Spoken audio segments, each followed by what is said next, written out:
Today from India, we have butter chicken. This creamy and earthy dish is packed with flavor and on your table in under 30 minutes. So let's get started.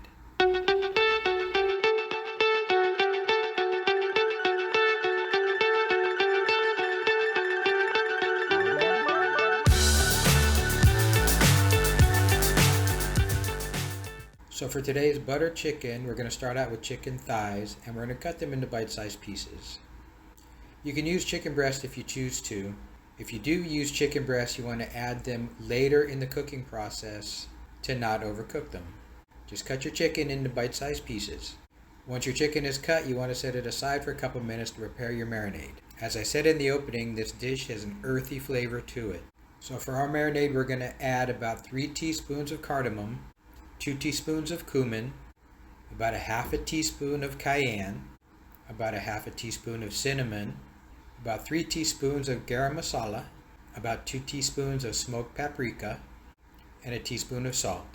The combination of the cayenne and the smoked paprika is there to mimic the flavor of the Kashmiri chili, which is not readily available in my area. The exact amount of spice in this marinade is not as important as the ratio, and you do want to keep the cayenne to a minimum. This dish is not supposed to be a spicy dish, with just a hint of spice. Unlike tikka masala, which is very similar to butter chicken, but spicier and chunkier. I'll get into that a little later. You can add your chicken to the spice mixture. Most recipes call for this to be marinated in plain yogurt. I use some heavy cream here. I'll get into the reasons why later. So for right now, for the marinade, I used about a 1/4 cup of heavy cream. I prefer to mix things with my hands. You of course can use gloves or a utensil if you like. Just always prefer to get my hand in the mix, because plain yogurt is difficult to find in small containers. I didn't have another use for it. I read recently that 43% of food manufactured or grown in the United States goes to food waste. Although some of that would be during the processing stage, to me that was still an alarming rate, and I really hate to waste it. Once your chicken is thoroughly mixed in the marinade, you can set it aside and start working on the other ingredients. You can let this marinate for 10-15 minutes or longer if you choose. Now it's time to cut up some onions. You can dice the onions if you choose to, or cut them pole to pole. Just to save a little time, I just cut them lengthwise this way.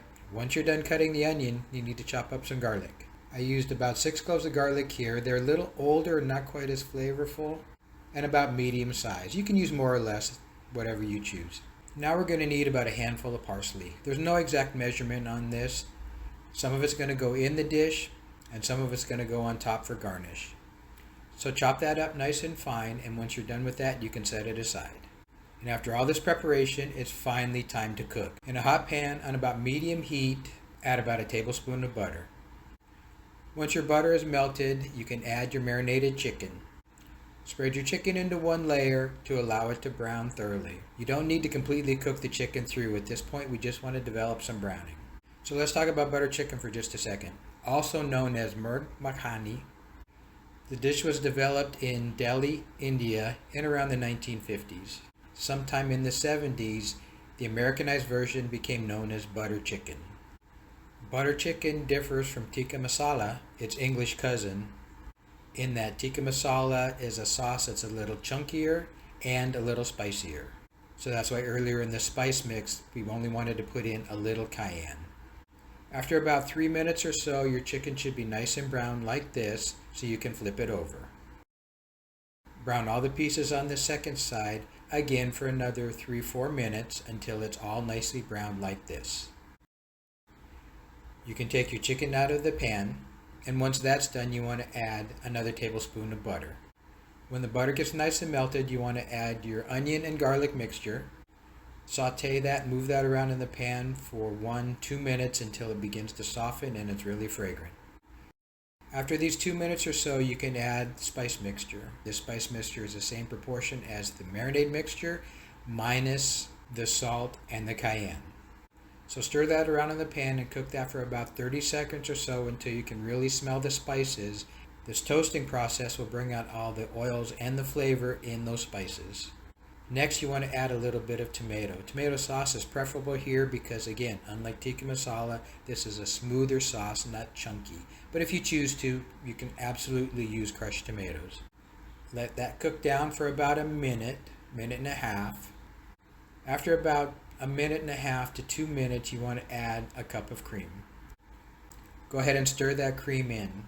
Once everything's incorporated, you can turn the heat up to a medium-high and bring your sauce up to a simmer.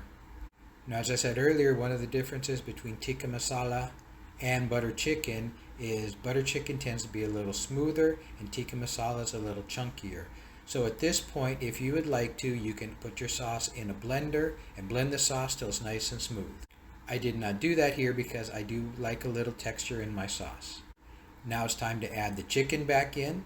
Once all your chicken is back in, you can bring it back up to a simmer, turn the heat down, cover it, and cook it for about 10 minutes.